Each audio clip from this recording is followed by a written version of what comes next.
नमस्कार माझ्या छोट्या मिनी ब्लॉगमध्ये. तर आज सकाळची गडबड ऑलरेडी जेवणाची झालेली आहे आणि आता ही दुसरी गडबड चालू आहे ती म्हणजे माझ्या मुलग्याच्या शाळेत जाण्याची.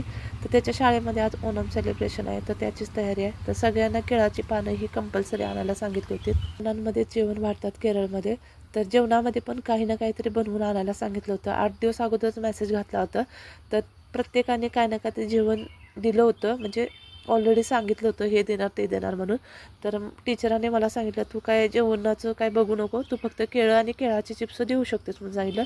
तर मी केळं 1-2 किलो घेतली होती आणि चिप्स म्हणजे फक्त त्या शाळेच्या, आता LKGचा माझा मुलगा आहे म्हटलं, UKGला आहे, तर UKGच्याच मुलांना फक्त ते जेवण आणि त्यांचे आईवडील कोण येते त्यांच्यासाठी. मग असं काही मी सेटअप केलं.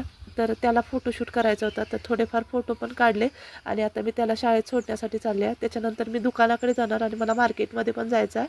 तर कंटिन्यू दुसरा ब्लॉग मी लगेच टाकते आहे, तो पण बघा, तर तुम्हाला कळून जाईल काय काय सेलिब्रेशन केलं ते. तर असं काय मी त्याला रेडी केलं होतं आज. तर त्याला ॲक्च्युली खाली मुंड घालायचं होतं. मुंड म्हणजे लुंगी, ओके, इकडे मुंड म्हणतात.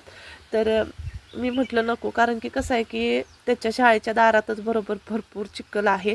तुम्हाला मी आत्ता दाखवते, कारण की त्या चिखलामध्ये जर जरा जरी चिखल लागला तर तो अजिबात कपडे जरा जरी घाण लागली ना, घरामध्ये जरी असला ना, जरी पाणी पिता पिता जरी पाणी पडलं ना त्याच्या शर्टवरती, तर तो लगेच चेंज करतो. तर मुली अशा काही सेटअप केलं होतं मुलीने, म्हणजे मस्त अशी नवीन नवीन कपडे, छान कपडे घातली होती सगळ्यांनी. तर असं काही आम्ही त्याच्या शाळेमध्ये पोचलो, म्हणजे त्याच्या वर्गामध्ये. तर LKG UKG मुलांना त्यांच्या वर्गामध्ये सोडायला सांगितलं होतं, कारण की लहान मुलं आहेत ना, त्यांना त्या मोठ्या मुलांमध्ये नको म्हणून सांगितलं. तर मी त्याला त्याच्या शाळेमध्ये सोडलं.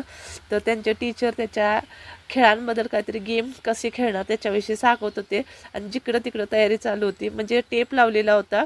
तर रांगोळीची पण तयारी चालू होती.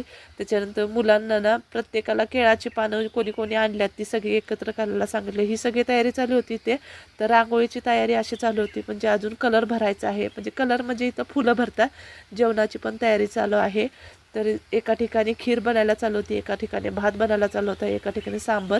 तर सेकंड ब्लॉग बघायला विसरू नका, कारण की मी आता दुकानामध्ये पोचले आहे. ह्याच्यानंतरचा ब्लॉग